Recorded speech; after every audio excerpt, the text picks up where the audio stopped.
We are never a dull moment, and we just wanted to start actually with a notification that currently the statewide 911 system is down. And calls are not going through. We've been in touch with the state and with all the relevant officials to work on getting this resolved. But in the meantime, obviously there are a number of bits of information that we want to make sure the public has. And so while we have everyone here, we did want to just pass it on to our first responders in each of the agencies to share what our residents should do in the meantime. There's lots of information out there, but we need to be covering this outage in the 911 system first. So Commissioner Cox? Thank you. As the mayor just briefly said, currently we're having some temporary issues with the 911 system, but we want to just provide the public some information in regards to how to contact us if they need to. Currently, if you go to our bpd.news site, there's a list of all our district stations on there. The public in the local district station where they live can call those numbers and actually call the local police department if you need police services. In addition, if you're having any issues, medical related or EMS or fire related, you can go and pull your local call box. That's the red light boxes that the fire department has in local streets and corners to also get medical attention that way. This could be very temporary, and we're waiting to hear a little later about how long it would last, but we thought it was important, particularly with the heat that we're about to experience, to make sure that we give people the opportunity to know what's going on in regards to the 911 system. So I'm going to have EMS and fire just reiterate ways that you can contact them directly. Good afternoon. Thank you. In order to get the Boston Fire Department today, I would start by calling the number 617-343-2880. Your second choice would be to pull a firebox on any street corner with the red light, as the commissioner said. And then your third option would be go into a firehouse. Those three options will work today. That number works. I just tried it. So that would be your emergency contact for today to get the fire department. If the issue is medical or fire, we will respond. Good afternoon, folks. Similarly for Boston, we're co-located in the 911 Center along with Boston. We're linked to Boston Fire. We have a couple of administrative lines, 617-343-1400. Normally, again, we use that for administrative purposes. However, that'll hunt over to a couple available operators. We're all located in the same thing, so we have the possibility of entering a call there as well. So 617-343-1400. And the beauty of the system in Boston is police, fire, EMS, we share the same CAD system. That's working fine. So any information that gets entered by any of the agencies, or somebody contacts fire, police, or EMS, and we need the services of the other agency, we send each other a message, we talk on radios, and we bail each other out. So as long as it gets in the system, we'll be able to connect to the right service. Thank you. Thank you all. So again, just to reiterate, for our residents, if you are experiencing an emergency, if you find your way to police, fire, or EMS, we will make sure that you get to the right place. So don't worry about needing to have the exact right number or anything as this is getting resolved, hopefully very quickly.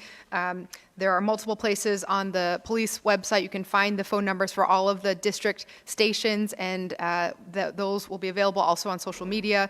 So please help spread the word in this momentary period. Okay, so back to the topic at hand and the excitement that we all have to be celebrating one more accomplishment for our incredible City of Champions. We are so excited to be here and to share a little bit about the public safety preparations that are going into this Friday's celebration. As you already heard, I'm here with Fire Commissioner Paul Burke, Police Commissioner Michael Cox, EMS Chief Jim Hooley. We're also joined by our Chief of Streets, Yasha Franklin Hodge, and our relatively new Chief of Emergency Preparedness, Adrian Jordan. I also want to thank our partners at the state level for being here as well, MBTA General Manager Phil Eng, MBTA Police Chief Ken Green, and I believe is MBTA COO may be in the house, Ryan Cahalan as well.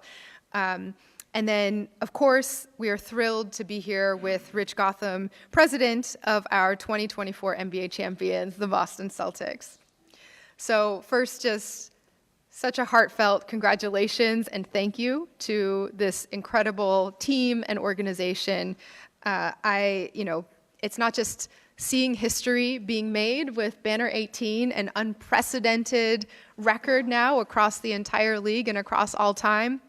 But as a mom, it's been extremely meaningful for me to watch with my two boys how this team has gone about achieving this accomplishment. The day-to-day, throughout the entire season, the teamwork, resilience, character that they've demonstrated in supporting each other, coming together game after game, but also really meaningfully off the court. We know these players in our city because they've come with us to visit Boston Public School students. They've visited patients in our children's hospitals and other healthcare sites around the city. They've just shown up in public parks across the city to provide their support and show up for young basketball players who are growing up and get the chance to meet their heroes. They have been absolutely fantastic community partners, and I really want to thank the Celtics organization for all you do in the community as well. And I will say one other thing that has been an incredible example for my sons. I told them about the day that we went to New Mission High School with Jason Tatum. It was October of earlier in this school year, and he answered questions from all of the incredibly excited high school students. He shared about his own life journey. And then he pledged that day that the team was going to bring back a championship to this city this season. And so they are also a team of their word. And so we're very grateful and thankful for that. So today we're here to talk about a simple fact and process that we have here in Boston. Win a championship, we throw you a parade. So on behalf of the city, thank you again to the Boston Celtics for completing step 1 for the 18th time in franchise history. So now we're on to step 2. This Friday, June 21st, we will be celebrating the Boston Celtics with a rolling rally duck boat parade, starting at 11 a.m. The parade will begin at TD Garden on Causeway Street, run past City Hall Plaza on Cambridge Street, and then along the Boston Common on Tremont Street, before coming to an end on Boylston Street at the Heinz Convention Center. There are a lot of logistics that will go into this. So parking on certain city streets in the West End, downtown, and Back Bay will be prohibited starting just after midnight on Friday morning. And streets along the route will be shut down to vehicular traffic starting at 9 a.m. on Friday morning.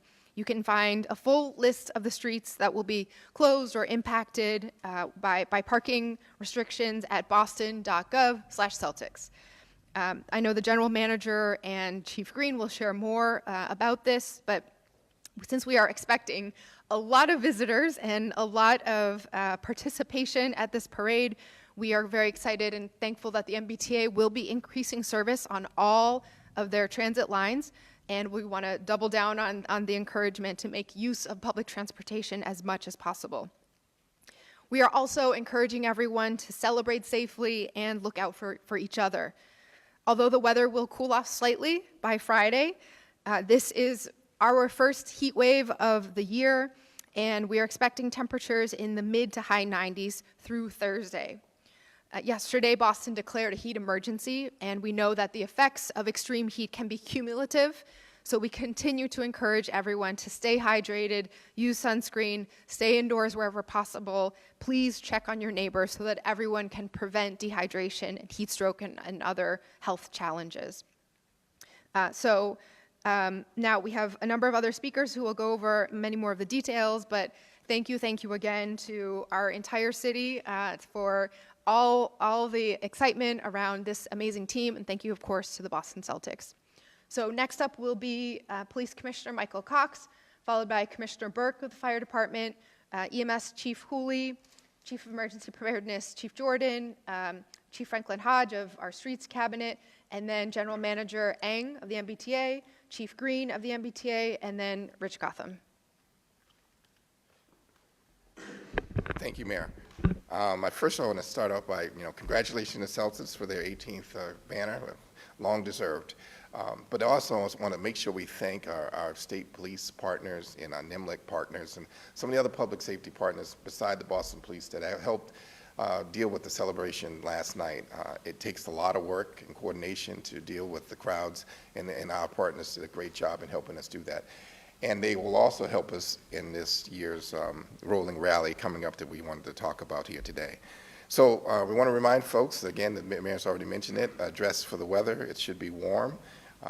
We'll remind people, whether you're a resident or coming in to visit the city, there's no public drinking or use of marijuana out there on the route in any way. Any disruptive behavior, fighting, things of that nature will not be tolerated. So let's remember that this is a family-friendly event, and we expect everyone to act accordingly. That being said, I also want to remind folks that I know sometimes people want a vantage point to be able to see things, but do not climb on mailboxes, light poles, signs, things of that nature. It's dangerous both to you and the other people that are there nearby. But it's important that we reiterate that. If we see it, we will ask you to come down. If you don't come down, then you may be arrested. There's a large number of street closures in the city, as the mayor mentioned before. Limited parking along the route will be there. So the fact is that if you can take the T in, please do so. If you can't take the T in, expect significant delays in traffic that day. There will be multiple security measures, including prohibited items that we ask people not to bring along the route. And I talked about a couple of them earlier. No alcohol, no knives, refrain from using drones in the area, and certainly no fireworks and things of that nature. Lastly, all those attending the parade, please be aware of your surroundings in general. If you see something that looks suspicious or something that you think that is just not right, please say something by dialing 911, which I'm sure will be back on line by then, and to certainly let us know. And of course, we'll have uniformed officers throughout the route, both in uniform and plain clothes, to make sure that we are trying to keep the public safe. So this is a championship city again, and I'm sure our crowds will continue to do all they can to show that Boston's the best in the world. Thank you. Thank you. Congratulations to the Celtics also. The Boston Fire Department will have extra staffing on for this parade. Because the nature of a parade, we can't get fire trucks to the parade, so we will have fire trucks stationed on both sides of the parade. We'll have firefighters walking the route with first aid kits working in conjunction with Boston EMS, and we'll be supervising at the police headquarters to keep an eye on anything. Business goes on for us every day, so there will be emergencies. We just want to make sure that we can get to them, so that's why we're stationing apparatus on both sides of the parade. But we'll be ready, and we want everybody to have a good time and a safe time.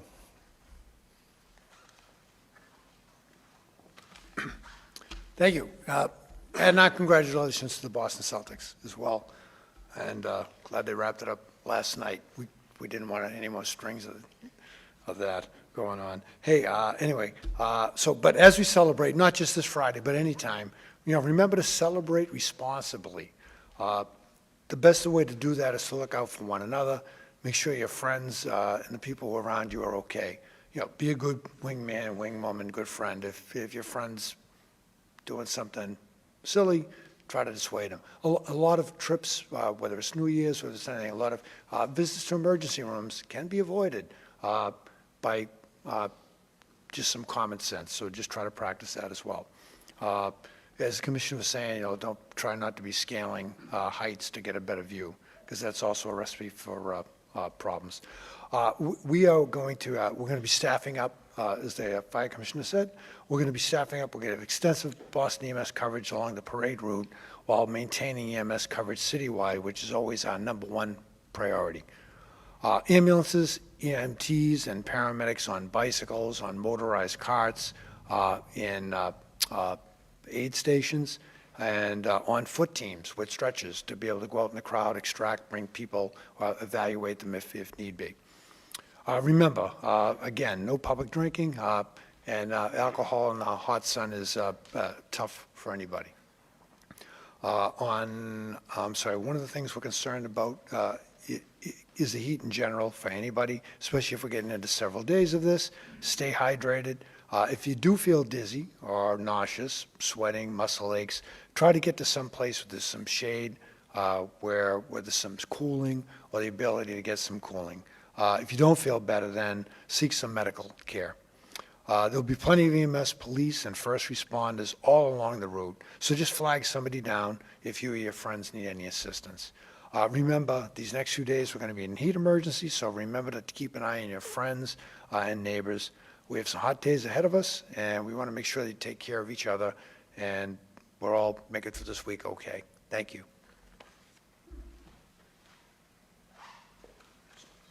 Good afternoon. My name is Adrian Jordan, newly appointed Chief of Office of Emergency Preparedness. So a couple of things about, well, first of all, I want to say congratulations to the Celtics. And better yet, even doing it on 6/17, that marks a historic event. I wanted to thank you for the year. A couple of OEM actions during the parade. The Ops Center will be operated to monitor the parade on Friday and also to facilitate any citywide coordination that's needed during the event. So what we're going to be doing is we're going to be staffing some mist-in centers and mist-in tents with the help of the Boston Fire Cadet Program. I wanted to say thanks to Commissioner Burke for allowing us to use the cadets in such a great way to help us facilitate those tents and the mist-in centers. One's going to be located at the City Hall Plaza, and the other is going to be at the Boston Common to offer relief from the heat. So again, Chief Cooley pretty much hit on most of the items about personal care doing that, but just remember that the personal care, right? Public safety is paramount to what we do here in the city, and I wanted to thank you in advance. One last piece, Alert Boston. Please, all the citizens, even if you come into the city, please sign up for Alert Boston so you get real-time notifications about any street closings, any issues going on in the city. So please, Alert Boston. Thank you. Good afternoon. Thank you, Mayor. I'm Yasser Franklin Hodge. I'm the Chief of Streets for the City of Boston. I'm happy to be here today. As others have said, a huge congratulations to the Celtics for their 18th NBA championship victory. I think the whole city is ready to celebrate with you. So to prepare for the parade, our streets team has been working closely with our public safety agency partners. The duck boats will be traveling through the heart of downtown and the Back Bay, and the needed closures will impact the entire area. Even streets not immediately near the parade route are likely to be affected. Traffic will be plentiful and parking will be scarce. So, whether you are going to work or coming in for the parade, we cannot say this strongly enough, please take public transportation into Boston on Friday. Our partners at the MBTA will increase service to accommodate the expected high ridership. There will also be modifications in the commuter rail schedule with additional trains before and after the parade to make sure that everyone can get into the city and get back out in a timely fashion. For additional information on the MBTA schedule, you can check mbta.com/Celtics. Our Blue Bike system is also a great choice for getting around the city on Friday. You can learn more about passes and station locations at bluebikes.com. People biking should also be prepared for road closures and diversions around the parade route. Parking restrictions will be in place to keep the route clear beginning early Friday morning at midnight. Our BTD towing team will begin removing cars from the street at midnight so public safety officials can secure the route. This will include some streets that are not directly on the parade route, but that are nearby. So we ask that everybody please pay very close attention to all posted signs and follow all of those restrictions that are being put in place. You can find a complete listing of all of the impacted streets at boston.gov/Celtics-parade. Lastly, I just want to say thank you to all the street staff for helping to support this celebration. From our BTD teams working to post and enforce parking restrictions to our public works teams who are ready to clean up the confetti and get the streets back open, the city could not hold these large celebrations without the hard work and dedication of these folks. We're looking forward to a great day for our city and our region, and remember, take the T. Thank you. Yes, take the T. That's Congratulations to the Celtics and to the whole state of Massachusetts and city of Boston. So good afternoon. As the general manager of the MBTA, aside from the importance of providing safe and reliable service every day, it's moments like these that we at the MBTA embrace with pride in support of this momentous occasion as we celebrate the Celtics' historic 18th NBA championship, the most of any franchise. In just over a year, I've witnessed an MBTA workforce that is dedicated and, as a result of their efforts to date, able to stand here today and say that we're better prepared for this exciting event than we would have been just a year ago. First and foremost, I want to assure the public that the MBTA is fully committed to providing safe, reliable, convenient public transportation services to all those attending the Victory Parade on Friday. On the subway, there are no planned closures, and we will be operating essentially peak service from 6 a.m. to 6 p.m. to ensure trains can run more frequently on green, orange, red, and blue lines to better accommodate the anticipated ridership. That means 7 minutes on orange, that means 6 minutes on red, 5 minutes on blue, and 3 minutes on green. We anticipate that we'll be able to maintain those levels of frequency through the day. This will be all hands on deck with staff deployed throughout the system to assist riders with safety, wayfinding, and fare purchases. However, I must emphasize the importance of planning ahead and purchasing round-trip fares in advance to avoid long lines at the fare vending machines. And for those utilizing our commuter rail services, we have modified our weekday schedules to include additional trains before and after the parade. Passengers may be directed to queue at certain downtown stations for their safety and prevent overcrowding. But passengers should also listen to on-site personnel. Feel free to ask questions. We're ready to help you get to where you need to go. And I urge all commuter rail passengers to stay informed by checking our alerts on the MBTA website and social media channels to follow the instructions of our on-site staff as well. And while most of our bus routes will operate on their regular weekday schedules, some routes will have to be detoured to allow for the parade. And I encourage the bus riders to check T alerts for specific information on these detours. And to ensure the safety of everyone attending the parade, as always, our Transit Police Department will be present throughout the event. With large crowds expected, I want to remind everyone to prioritize their safety and follow the guidance of MBTA personnel. Our top priority is ensuring that everyone enjoys this memorable celebration safely. So in closing, I want to express my gratitude to the entire MBTA team for their tireless efforts in preparing for this event. For our management team, to our frontline workers, everyone has played a crucial role in making this possible. Let us come together as a community and celebrate the Celtics' remarkable achievement and showcase the pride and spirit of Boston. Congratulations again to the Celtics, and with that, I'll turn it over to Chief Green for a little bit on public safety regarding the T. Thank you, Mr. GM. Good afternoon, everyone.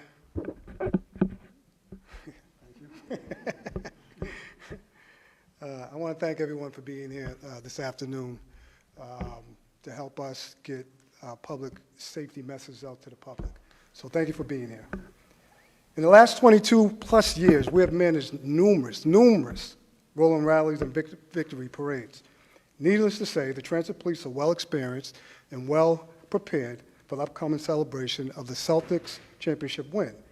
If you are coming into the city of Boston to celebrate and witness the well-earned victory parade, take note, many streets in and around the area will be shut down. Therefore, I encourage everyone to utilize the MBTA transportation system as your means of travel. The transit police will have the maximum level of police officers, both uniformed and in plain clothes, deployed throughout the system to ensure a safe travel and safe commuting environment for all to enjoy.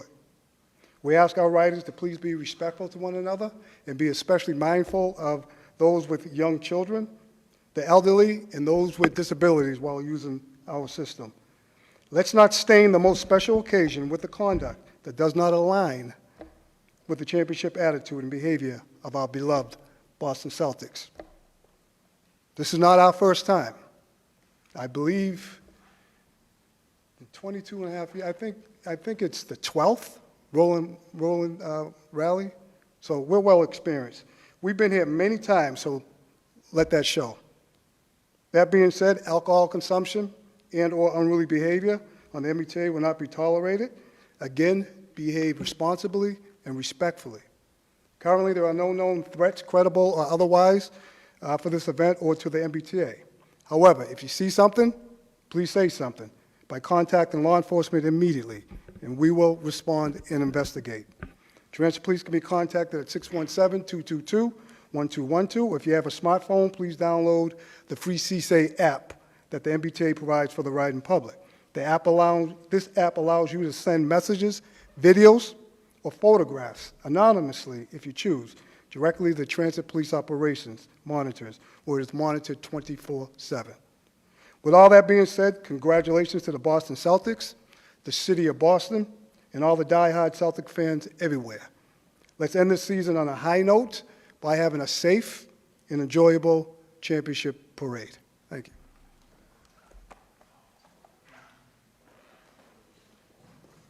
Hi, good afternoon, everyone. Thanks for having me here.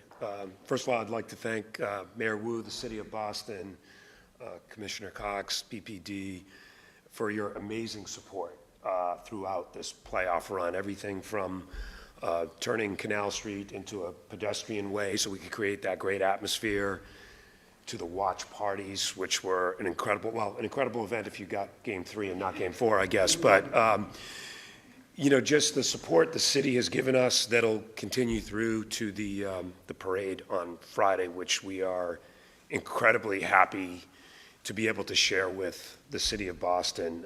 You know, the Celtics exist for our fans. We are here for the city. We always say we're in the joy business, and we're going to get the opportunity to share some of that joy with our fans, you know, during the rolling rally on Friday. I hope it's a safe celebration for everyone. I know we've had a few of these, but it's the first in a while, and I think maybe the first post-pandemic, so I think there's a lot of pent-up demand for celebrating the sports team here in Boston, and we're happy to be first up to do that and share it with the city. And again, I'd like to thank everyone for their support throughout our playoff run, and I apologize for my hoarse voice as I left the TD Garden at 5:30 this morning. But it's been, we couldn't do it without everyone standing here with all of our public safety officials and the support of the mayor and our city. So I want to thank everyone for that, and look forward to a great celebration on Friday with all of you here. Thanks very much. Okay, we can take a few questions. Mayor, how many people realistically are you expecting to come into the city? Can you step up to Yeah, we don't have numbers at this point. I mean, Pride Parade was 1 million. We expect well over 1 million people. well over 1 million? And I know there was a full call up for police officers the other day. Are all officers going to be on staff for this parade? As I said in the beginning, not only all our police officers, but also officers from other jurisdictions are helping us, including the state police. So we're fortunate here. We have a lot of good partnerships, and we need it for this amount. And one other note I wanted to make about, school's out, so we encourage parents to come with their young adults if they're going to come and celebrate in our city. It would be nice to parental involvement with all those young adults coming to have and celebrate. Obviously, a lot of us are thinking that you planned the parade on Friday because of this heat wave. Can you talk a little bit about how you chose this day, what your concerns are about the weather, how you're going to keep everyone safe? I mean, a lot of people packed into a very small place for a long time. There was a tremendous amount of back and forth with the team and the city in the days leading up, with a lot of knocking on wood and a lot of crossing of fingers. But I am really thankful, because we know often what drives the schedule is the players they have pushed themselves beyond what is physically possible for most human beings, and they just want to have that time to be with their families and celebrate. And the fact that they've been willing to stay to allow us to get past this heat wave is another huge service for the city of Boston. So we're very thankful that that has been possible. It is the last half day for the Boston Public Schools as well, and so the timing made sense from a number of fronts, but we still do expect the weather to be quite hot. Chief, do you want to add more on that heat wave part?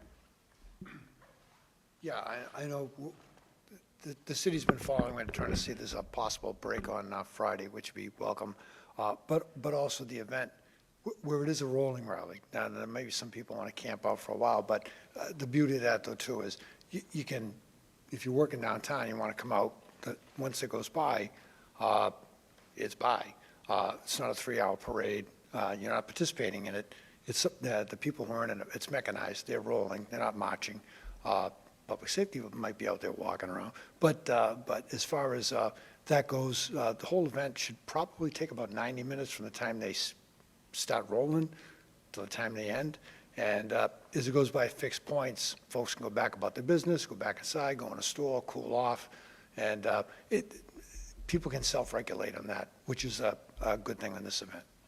What do we know about this 911 outage? Is it technical in nature, and realistically, what are we thinking in terms of when it may be running again? Yeah, so, as we're in here right now, so I don't know much about it.